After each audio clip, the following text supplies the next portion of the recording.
esse é o plano. Olá, bom dia! Chegou o fim de semana. E aí, tá tudo bem com você e sua família? Eu fico feliz em saber que você está aí do outro lado da telinha nos acompanhando. E olha só, os destaques do programa de hoje. Estresse e transtornos mentais foram os motivos que mais afastaram pessoas do trabalho em 2022. No programa de hoje vamos falar como prevenir o estresse no trabalho. Será que é possível? E nessa edição também vamos falar sobre a síndrome de burnout. Você sabe o que é? Um especialista vai nos ajudar a entender esse problema. E mais, que tal uma receita deliciosa para curar aquela gripe? A gente te conta já já. Fica comigo, Saúde Você está no ar.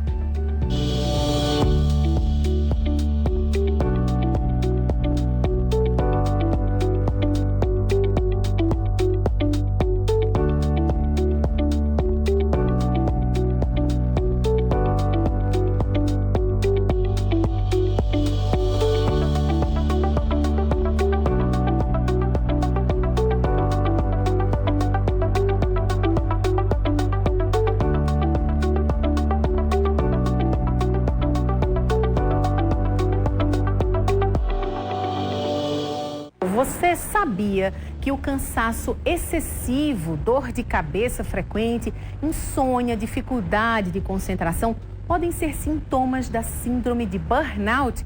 Já ouviu falar nessa síndrome? O repórter Jaimaci Andrade conversou com um psiquiatra que vai nos ajudar a entender esse problema. Isso é muito sério, viu?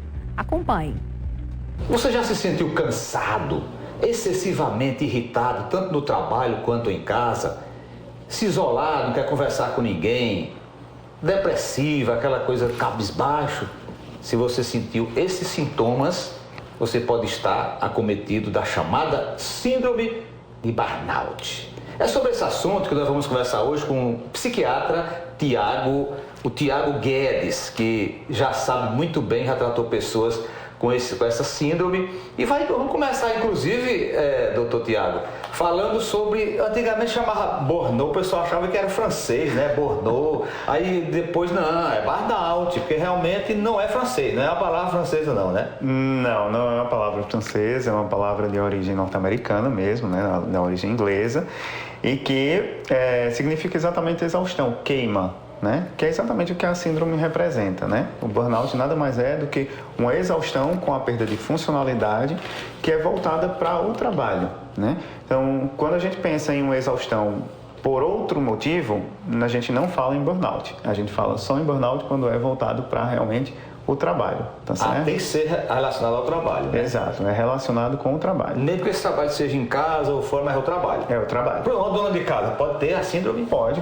ter um burnout. Qualquer outro trabalho seu pode ter um burnout. Geralmente isso acontece por um excesso de horários, né? Assim, a gente pega uma carga horária muito pesada ou muitas vezes porque a demanda aumentou demais, a gente não está conseguindo dar conta, não tem um horário, um tempo de descanso e aí termina chegando a uma exaustão, né? Aí as pessoas perguntam, Tiago, mas como que eu vou saber se eu estou com burnout, quando é que eu não estou com burnout? Né? Então, assim, quando a gente está cansado, a gente descansa e a gente acorda, beleza, tá, né? Ótimo. Quando a gente está exausto, a gente descansa, ou pelo menos tem um tempo de descanso, mas continua cansado.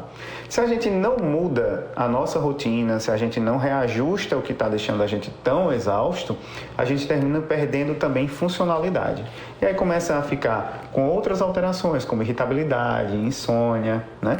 Uma dificuldade de executar o trabalho, então a gente tem uma perda de funcionalidade. E aí sim é quando a gente chega no burnout. E quando a pessoa está com essa síndrome no trabalho, ele passa a render menos da metade do que seria o necessário, né? Exato, né? O rendimento cai significativamente e o paciente ele começa a ter um certo pavor de ir para o trabalho ou com qualquer coisa que lembre o trabalho.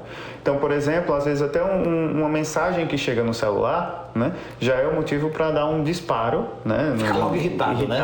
Ou com taquicardia, com um certo crise de pânico mesmo, né? Assim, em relação a qualquer movimento que lembre realmente o trabalho. Esses são os principais sintomas para o senhor diagnosticar uma pessoa com burnout? Exato, né? Assim, o burnout ele se parece muito com um quadro depressivo e ansioso, né? Então, a grande diferença é porque ele é ocasionado exatamente pelo ambiente do trabalho, né? Mas assim, a perda de vontade de fazer as coisas, a tristeza, o choro, a alteração do sono. Tem até choro? Tem, a alteração do sono, a alteração da fome, crises de pânico, né? Então taquicardia, sudorese, isso também é possível de acontecer. E aí com isso tudo vem a perda da funcionalidade e a primeira coisa que a gente precisa fazer é avaliar realmente se esse ambiente de trabalho está sendo adoecedor e tentar realmente afastar o paciente por alguns dias, algum momento, para poder realmente fazer um tratamento que seja adequado. Agora, quando o paciente chega aqui para o senhor e quer fazer uma consulta em relação a isso, o senhor diz, não, para ele eu diagnosticar a síndrome, ele tem que ter isso, isso, isso. Quais são os principais sintomas que o senhor diz, não, isso aqui não tem dúvida, é o burnout mesmo? Uma mudança na rotina do trabalho, que envolve também, obviamente, né, a resiliência de cada pessoa, né, e que ele não está mais conseguindo dar conta daquele trabalho, né, com essas características físicas e mentais, né, de irritabilidade, de sudorese, taquicardia, medo. Sudorese também? Sudorese. Ela fica suado, mão. Quais locais? A mão sua mais? Mãos, pés, né, extremidades são mais comuns, né, com tremores. Isso durante uma crise de ansiedade, tá certo? Que geralmente é desencadeado por algum motivo que lembre o trabalho. Seja no horário de ir para o trabalho, seja no horário em que um celular desperta ou alguma coisa relacionada ao sua função. Tudo tem que ser relacionado ao trabalho. Se não for, não é a síndrome. Não seria o burnout. Seria um esgotamento. A gente, por exemplo, fala de um esgotamento muito grande hoje em dia, a gente fica em alerta, com mães, né? A gente está perto agora no mês de maio e as mães, por exemplo, quando têm os seus bebês, muitas vezes ficam exaustas, extremamente cansadas, precisando de ajuda, muitas vezes irritada. Parece até um burnout, mas não é voltado ao trabalho. A gente não classifica como um burnout. Interessante. E atinge bem muito as mulheres também, burnout?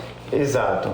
Atinge mulheres e homens uma proporção similar, tá? Então, assim, tanto homens quanto mulheres, ela é muito mais associada a alguns trabalhos do que ao sexo, né? Então, pessoas que trabalham com a área da saúde, por exemplo, né? Enfermeiros, médicos, inclusive a síndrome foi diagnosticada exatamente pelo quadro que aconteceu em diversas enfermeiras, né? Então, a partir daí... Porque a saúde é mais atingida com a síndrome? Exato, é uma das profissões mais atingidas, né? Depois dela vem o quê? Aí a gente tem policiais também, né?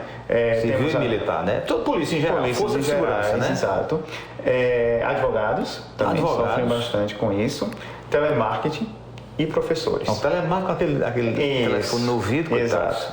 Professores também. Isso em todos os níveis, fundamental, médio e superior. Em todos os níveis, né? E são profissionais que se cobram e são muito cobrados, né? Então, termina que isso... Não que não vá acontecer com outras profissões, tá? Pode acontecer com pessoas que trabalham em banco, em outros locais também de trabalho. Mas o principal é o nível de exigência, tanto pessoal quanto do próprio trabalho. Meu Jesus, é complicado. Agora, existe como, por exemplo, fazer uma diferenciação da depressão, do burnout ou não? A depressão faz parte da síndrome? É o seguinte, os sintomas de burnout eles parecem muito com a depressão. Só que a depressão ela não está voltada para a questão do trabalho, né? Então tem essa diferença que é realmente... Então tem esse fator que ajuda, né, no diagnóstico. Exato. Agora vamos para o tratamento. Como é feito o tratamento dessa síndrome? A gente precisa primeiro afastar esse paciente por um período, né, para que ele realmente consiga se distanciar do fator adoecedor, né? E também fazer muitas vezes terapia e medicação, acompanhamento com psicólogo. Tem medicação? Isso, e medicação para tratar os sintomas depressivos e ansiosos que aquele paciente está apresentando, né? Então, o tratamento é em conjunto, é multidisciplinar e realmente tem uma boa resposta ao tratamento. Muitas vezes o paciente precisa ser afastado de uma forma longa 6 meses. Um afastamento longo, exato. E dura muito tempo o tratamento para o cara sair e ficar bom? Varia realmente muito de paciente para paciente. Tem paciente que consegue com 15 dias, um mês, voltar às funções. Tem outros que não, que precisam realmente de um afastamento longo, às vezes até aposentadoria. Essa síndrome também, o pânico, faz parte dos sintomas? Se for associado ao trabalho, faz. Sim, as crises de pânico faz parte do Quando o cara diz, burnout. você vai trabalhar hoje, o cara entra em pânico. Exato. Acontece isso? Acontece. Não vou, por amor, falou no trabalho, ele desespera. E o desespero não é nem por ir ao trabalho. Muitas vezes vem pela cobrança que ele se faz de não estar conseguindo ir. Né? Não é nem porque ele não quer ir. Ele gostaria de estar indo, mas ele não consegue. E aí vem aquela crise desencadeada. E o pessoal tem, assim, tabu. O pessoal tem tabu em vir procurar. Não, vou procurar um psiquiatra, não. Sou doido, eu não estou doente, eu não sou louco. Eu não vou... Tem esse tabu? Sim, hoje mesmo bem menos. Esses sintomas do burnout? Sim, hoje bem menos. Né? A gente já tem... que bom, nós estamos conseguindo já um nível de informação em que as pessoas estão buscando um pouco mais, né, a ajuda na questão da psiquiatria e psicologia, mas ainda é uma caminhada longa para isso, mas há assim, ainda muito preconceito. Muita gente não acredita nas doenças, né? Assim, não acredita que uma pessoa possa estar deprimida ou que aquela acha que é frescura, né? Não, isso é besteira, ou que vai se controlar, né? Isso com o tempo passa. Então vai dar uma caminhada que passa, né? Então faz uma viagem que melhora, e não é bem assim. Caminhada, vai fazer uma caminhada, vai fazer esse exercício físico, né? Isso. Tudo isso são fatores de proteção, né? Mas não são fatores de tratamento. Então, é muito bacana, é muito importante que a pessoa tenha uma vida saudável. Então, como eu falei no início, a exaustão, quando ela chega, ela está mostrando para a gente que a gente não pode continuar com aquela mesma rotina. A gente precisa mudar, né? Então, se eu estou ficando exausto, é o momento da gente parar e rever o que está me deixando exausto. Se é o excesso de trabalho, se é a falta da família perto, se é a falta de lazer, tá? Então isso é muito importante. O nosso tempo está acabando. Só para a gente encerrar, se a pessoa não fizer um tratamento correto, o que pode acontecer com a pessoa? Se ela, não vou procurar, eu melhoro só, não consegue melhorar só. Se a gente mantém ainda a mesma rotina, né, e não procura ajuda, possivelmente a gente vai realmente pifar e não vai ficar Pode produtivo. ficar acamado? Pode ficar acamado. Meu Deus. Pode ficar acamado. É algo que realmente precisa de tratamento. Dr. Tiago Guedes, muito obrigado pela sua participação no nosso programa e vamos nos cuidar, né? Exato. Muito obrigado também pelo espaço. Prazer. É sempre importante a gente estar trazendo informação sobre saúde mental aqui.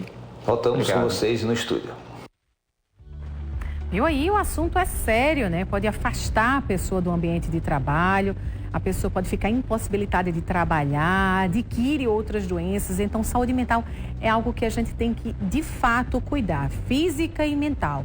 Essas duas têm que andar juntos e bem. E algo interessante que a gente viu aí na entrevista do Jaimaci com o especialista é que a equipe de enfermagem é que mais sofre burnout. Os profissionais que principalmente trabalharam muito agora nessa pandemia de Covid-19, em momentos exaustivos de trabalho, então desencadearam com certeza, infelizmente, né, muitos desses profissionais burnout. Então tem que tratar o quanto antes, quando vê que está em excesso esse trabalho e está prejudicando a tua saúde, procura logo um especialista, tenta reduzir ao máximo, porque como a gente viu, é inversamente proporcional esse trabalho em excesso, tudo em excesso é muito ruim, o trabalho também, a rendimento financeiro e produtivo mesmo no ambiente de trabalho. Então, prejudica toda uma equipe, prejudica o ambiente de trabalho, então é melhor procurar a ajuda do início, porque aí você volta com todo o vigor e todo o pique para a tua atividade.